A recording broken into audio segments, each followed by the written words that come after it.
ورحمة الله وبركاته دمان كسوق الجلياشة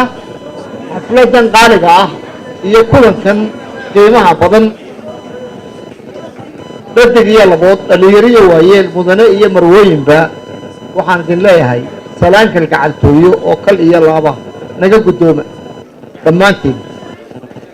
فين الله بعد مركان كبحه أنا ما ها عوا ما صدقوا بقولي كذا كم قري جيران كم قري كم أنا قري سواد يو ها شغل كيسنا نقاني هاد لما بودو تدخل معها بركة تسال سوي ما تو تميا لو وذا كبيا وميا وذا هيسينا وميا كب ما هك ها وحيكون هيسين تاج كبدا مركة العيال يقارنوا فوق كيك عيال حق هوري قارة حق تبع قارة دحنا لكن واسكتين كيون سماها وهل تينون marka anagu caawaan hadalka waanu qaybsanay waanu qorsheysanay waanu qosay anigu waxaan ka warramayaa urkan mustanbeed saddex qodob oo kaliya inkastoo ku wanaagsan Soomaalidu waxay tidhaahdaan nin Isbaaniya waa riis nuugtay waxay ku fiicnayd in ay soo qof kale naga warhaya oo halkan ku jira inuu soo kaco oo intaaba na maqlay oo na arkay oo uu yiraahdo mustanbeed aniga karanay ورك عينك هذا هذا بدأ ترى ساي نقطة صحيح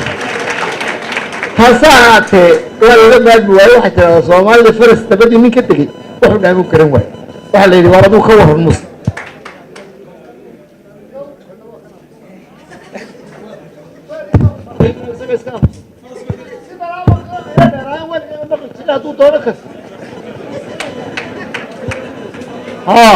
أيه مو سحرية هو تكنولوجي كان تنبؤ أنه بريء هوري أنه واحد يجي جري أنه برنامج هذا يجي جري ميكروفون بقى ما نبهن جري فهو الكلام كله سوق ما هذا مركا واحد كسوق هذا يا مستنبت هرتا ستح قضب مستنبت محو كذا شيء أيه اللي يسوي مستنبت محو كذا شيء ترين بلشو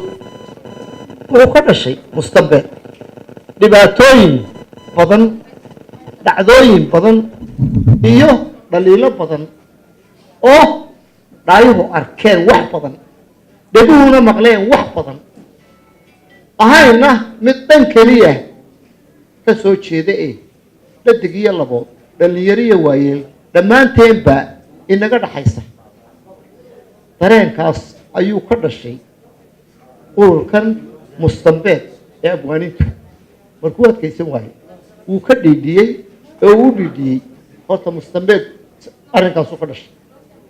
waxa kale oo labaad oo isweydiin qodob kale laga hadlaya mustanbeedku waa maxay ururkan mustanbeed la yidhaah muxuu yahay ururka mustanbeed haddaan kuu sheego oo aan qodob ka taabto mustanbeed maaha urur siyaasiya maaha siyaasad urur ku jira maaha ururka mustanbeed urur maalqabeenana maaha urur madaxda maaha madaxdana maaha ko urur dagaalyahanna maaha oo maaha bas waxa weeyaan markaa ururkanu kaa maaha markaan kaa kaga gudbo waxaan la isweydiinayaa muxuu u socdaa mustanbeed xaguu u jeedaa ujeedadiisu waa maxay soo maaha saddexda qodob maqal kaasuna waxa weeye Soomaalidu dadku waxay yiraahdaan Soomaalidu ama bini aadamku waxay yiraahdaan waa laba qof nolosha bini aadamku waa laba qof waxay isweydiiyaan ma waxaad u nooshahay inaad wuxuun cunto mise waxaad wax u cuntaa inaad noolaatid waa labada qof wuxuu nool yahay inuu wuxuun cuno بس midna wuxuu cunaa inuu noolaado horta mustanbeed wuxuu u nool yahay waxa weeyaan inuu dadka wax taro waa inuu wax taro iskama noola oo ma aha uun adigu wuxuu cuno iska noolo dareenkiisu waxa weeye waa midnimo inuu mid noqdo ummaddu ay noqoto oo ay walaalowdo waxa weeyaan horumarkiisu iyo socodkiisu waxa weeye in wax la wada yeesho waxa weeyaan markaad eegto halkan aan ka hadlayno Somaliland afarteeda dhinac bari iyo galbeed hawd iyo waqooyi waa in wax la wada yeesho oo uu noqdo dad isku mid ah waa inaan la kala sarreyn waa inaan waxba la keenin qofku meesha uu doono Somaliland meeshu doono uu degi karo meeshu doono wax ku qabsan karo dareenka iyagu waxa weeye inaanu diidno siyaasadda dagaalka siyaasadaysan dagaal siyaasadaysan inaanu diidno weeyaan ujeedadayadu waxa weeyaan ujeedadayadu warbixinta sumaysan ee aynu ku koray inaynu baabi'ino waxa weeyaan sokeeyaha kala qaybinta sokeeyaha ee saraysan inaanu diidno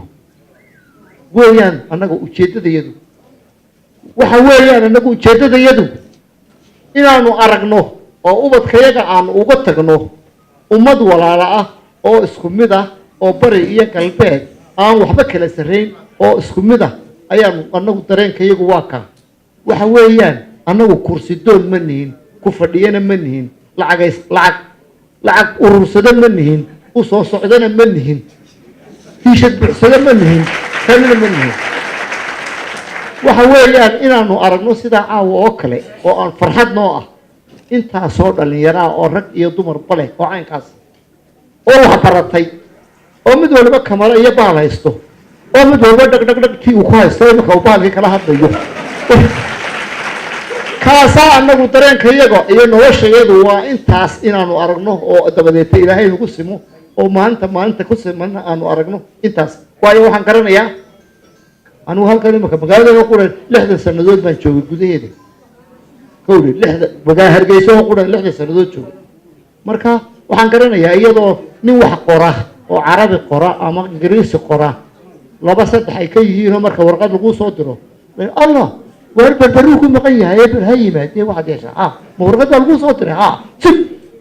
imika waxaad arkaysaa waa inta jaamacadda ka soo baxday inta ku sii jirta inta soo socota inta wadata inta wax duulinaysa inta wax dhisaysa inta alxamdulilaahi rabbil caalamiin ujeedada ururkayagu waa inaanu kuwaas iyo kuwa ka dambeeyaba aanu wanaagga tusno oo u talino weeyaan ujeedada ururku waana mahadsantiin wasalaamu calaykum waraxmatullahi